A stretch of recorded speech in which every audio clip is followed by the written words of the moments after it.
ನೂತನ ಸಭಾಪತಿಯಾಗಿ ಸಲೀಂ ಅಹಮದ್ ಆಯ್ಕೆಯಾಗಿದ್ದಾರೆ. ಪರಿಷತ್ ಸಭಾಪತಿಯಾಗಿದ್ದಾರೆ ಈಗ ಸಲೀಂ ಅಹಮದ್.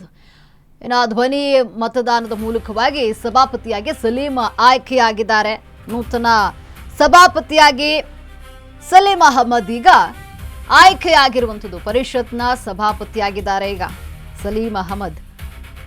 ಧ್ವನಿ ಮತದ ಮೂಲಕವಾಗಿ ಸಭಾಪತಿಯಾಗಿ ಸಲೀಂ ಈಗ ಆಯ್ಕೆಯಾಗಿದ್ದಾರೆ. ಸಲೀಂ ಅಹಮದ್ ಪರವಾಗಿ 38 ಮತಗಳ ಚಲಾವಣೆ ಆಯಿತು. ಸಲೀಂ ಅಹಮದ್ ವಿರುದ್ಧ 30 ಮತಗಳ ಚಲಾವಣೆ.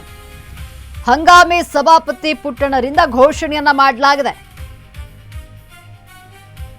ಅಂದ್ರೆ ಸಲೀಂ ಅಹಮದ್ ವಿರುದ್ಧ 30 ಮತಗಳ ಚಲಾವಣೆ. ಹಂಗಾಮಿ ಸಭಾಪತಿ ಪುಟ್ಟಣರಿಂದ ಘೋಷಣೆ ಮಾಡಿದ್ದು ಸಭಾಪತಿ ಸಲೀಮಿಗೆ ಅಭಿನಂದನೆಯನ್ನ ತಿಳಿಸಿದ ಹೊರಟ್ಟಿ. ಪೀಠಕ್ಕೆ ತೆರಳಿ ಶುಭ ಹಾರೈಸಿದಂತಹ ಬಸವರಾಜ ಹೊರಟ್ಟಿ ಆಡಳಿತ ಮತ್ತು ವಿಪಕ್ಷಗಳಿಂದ ಸಲೀಂಗೆ ಅಭಿನಂದನೆಯನ್ನ ಸಲ್ಲಿಸಲಾಗಿದೆ. ನೋಡಿ, ಈಗ ನೂತನವಾಗಿ ಸಭಾಪತಿಯಾಗಿ ಸಲೀಂ ಅಹಮದ್ ಆಯ್ಕೆಯಾಗಿದ್ದಾರೆ. ಧ್ವನಿ ಮತದ ಮೂಲಕವಾಗಿ ಸಭಾಪತಿಯನ್ನ ಆಯ್ಕೆ ಮಾಡಿರುವಂಥದ್ದು. ಇಲ್ಲಿ ಸಲೀಂ ಅಹಮದ್ ಪರವಾಗಿ 38 ಮತಗಳ ಚಲಾವಣೆ ಆಯಿತು. ಅವರ ವಿರುದ್ಧವಾಗಿ 30 ಮತಗಳ ಚಲಾವಣೆ ಆಯಿತು. ನಂತರ ಈಗ ನೂತನ ಸಭಾಪತಿಯಾಗಿ ಸಲೀಂ ಅಹಮದ್ ಆಯ್ಕೆಯಾಗಿದ್ದಾರೆ.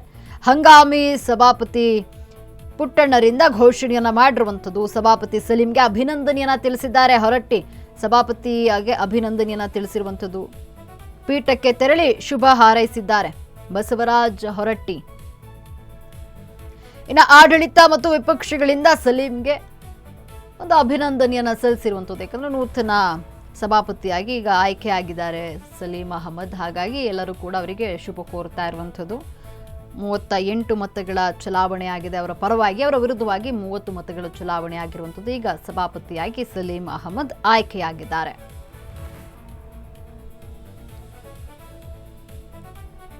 ನೀವು ಗಮನಿಸ್ತಾ ಇರಬಹುದು, ಹೊರಟ್ಟಿ ಅವರು ಬಂದು ಅಂದ್ರೆ ಆ ಒಂದು ಪೀಠಕ್ಕೆ ಬಂದು ಅವರಿಗೆ ವಿಶ್ ಮಾಡ್ತಾ ಇರುವಂಥದ್ದು, ಶುಭ ಹಾರೈಸ್ತಾ ಇರುವಂಥದ್ದು. ನೂತನ ಸಭಾಪತಿಯಾದಂತಹ ಸಲೀಂ ಅಹಮದ್ ಅವರಿಗೆ ಅವರು ಕುಳಿತಂತಹ ಪೀಠದ ಹತ್ರನೇ ಬಂದು ಅವರಿಗೆ ಶುಭ ಹಾರೈಸಿದ್ದಾರೆ. ಎಲ್ಲರೂ ಕೂಡ ಬಂದು ಅವರಿಗೆ ಅಲ್ಲಿಂದನೇ ಶುಭ ಹಾರೈಸ್ತಾ ಇರುವಂಥದ್ದು.